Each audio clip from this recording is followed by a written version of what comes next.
Pioneer viewers, welcome back. We are with you and we hope you're healthy and happy. As the Pioneer team, we continue to follow all the developments related to the Russia-Ukraine war and this complex process.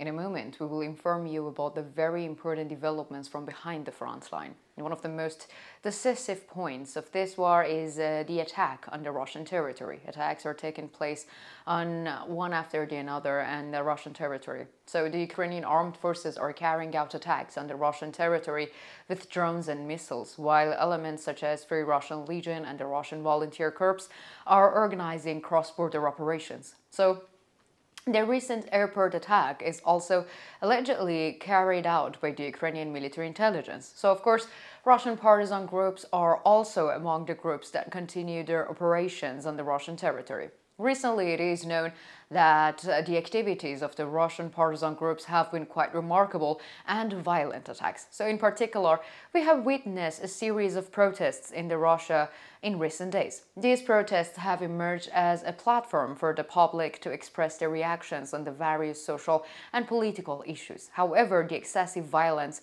used by the police forces against the demonstrators drew great public reaction. In recent days, there are signs of revenge against this police violence. So what are the latest developments on this issue? Let's take a look together. But before moving on to our report, I would like to make a small reminder. As the Pioneer team, we continue to inform you about the developments regarding the Russia-Ukraine war. So don't forget to subscribe to our channel and turn on notifications so as not to miss our daily reports. You can also support me and my team by using the super thanks button below the videos.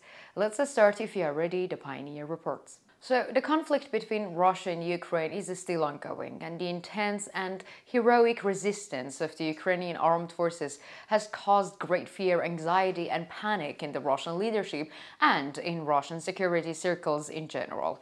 This situation seems to have created a marked atmosphere of insecurity and discontent among the Russian security authorities. Therefore, the Russian people seem to have taken courage from this situation and found the opportunity to voice their demands without feeling under pressure.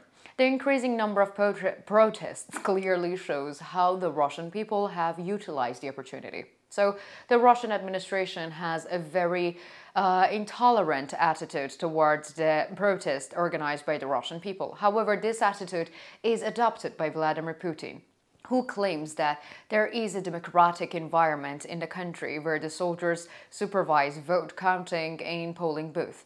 For him, any democratic criticism is perceived as a major threat. Therefore, Putin's administration refuses to accept any criticisms of him and, as a result of response to popular protest, with excessive force. However, the Russian people now think that police violence has reached unbearable levels, especially since women and children are also victims of the violence during the protests. People expect more human approach from law enforcement agencies. However, the law enforcement agencies in Russia are acting on the orders of Vladimir Putin, and it is expected that violence will continue. Recently, Russian partisan groups have become active, aiming to put an end to this situation. Although Russian partisan groups are generally recognized as being anti-Putin, they also share the ideals of Russian nationalisms. However, this nationalism does not aim to harm other nations. Rather, they fight for human rights and freedoms. So, therefore, the partisans differ from pro-war Russian nationalists. In recent days, the growing anger against the Russian police has taken an unexpected turn, culminating in a democratic operation carried out by the partisan groups. The operation was planned to target the predetermined Russian police checkpoints. It was known that the checkpoint was particularly busy, with the teams responding to civil disturbances, which attracted the attention of the partisans. So the partisans first distracted the Russian police by launching an attack with grenades. Then they put the checkpoint under intense fire from two different points. During this attack, the partisans allegedly blocked all roads leading to the checkpoint, making it almost impossible for the police to receive support. According to sources in this area, although the Russian police called for support, no help arrived for a long time. Some sources claim that signals cutting devices were used on this line, but these claims could not be verified. The clashes between the Russian partisan groups and the Russian police forces continued for a long time, and there were significant casualties in this incident at the checkpoint. Two Russian police officers lost their lives during the clash, while 5 members of the partisan groups were neutralized by the Russian police. When the details of this incident were examined, it was determined that the partisans' attacks with long-barreled weapons. Following this incident, the region was immediately put under security curtain, and the Russian administration imposed a major press censorship and controlled the flow of information. It is not possible to obtain clear information about the full extent of this incident, as no report on this issue could be obtained except for the sources coming from the region. However, after this clash, attention has once again turned towards the Russian intelligence. In the last month, the Russian intelligence has been on our agenda frequently, and the reason behind this situation is quite obvious. The failure of the Russian intelligence agencies. Russian intelligence generally operates in 2 main branches. One branch deals with the foreign intelligence activities, while the other focuses on the domestic intelligence issues. However, neither domestic nor foreign intelligence seems to have achieved any notable success. This is a rare point of common ground between the Russian people and the Russian leadership. This is one of the few issues on which the Russian people and the Russian leadership are on the same page. However, there is another noteworthy point. The group referred to as the Russian leadership does not include Vladimir Putin, the president of the Russian Federation.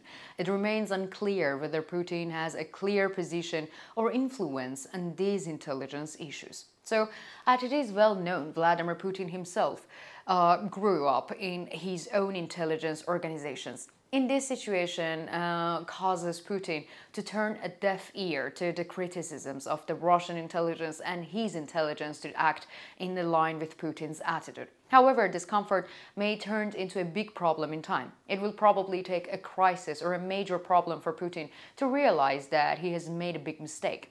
At the point, Putin may not have a chance to correct his mistakes, and this will be the beginning of the process that will prepare the end for Russia.